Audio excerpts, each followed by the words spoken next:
Gay. Thank you. Mr.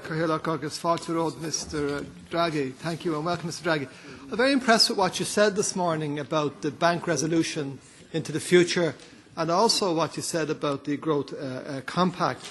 First of all, can I ask you to internalise this? I don't really expect you to reply to it, but we need to stop the language of austerity. I was Director of Elections for 4 pro-European referenda in Ireland. I'm a member of the European Parliament. I ran for high office last year, and all I can tell you is it was a great liability. The European Union has taken on the mantle of the IMF, the way we used to be seen, or they used to be seen as having no empathy. We're slightly more popular than the measles, Mr. President, and we need to really realise that. We need to explain why austerity. What is the purpose of it? That needs to become part of the vocabulary. We need to hear more of talk about jobs, future, hope. Please, we've had enough of the austerity. Now, in relation to the language, I think it has to become more empathetic. The IMF have learned that. In Ireland, we have 2 issues, cash flow and confidence.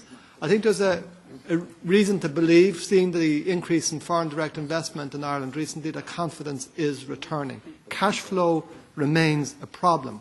Our debt GNP ratio has gone up from 30% of GNI, and it will probably peak at 130% of GNI because we have taken all this private debt onto the public balance sheet. We've cut pay, public sector, private sector, increased charges.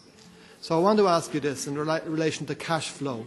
Do you really expect in all of those circumstances that we can continue to meet the commitments of the promissory notes? Isn't it time that they were recast, that we were given some opportunity to deal with it over a longer period so that that cash flow issue as well as the confidence issue can be addressed and we can return to growth?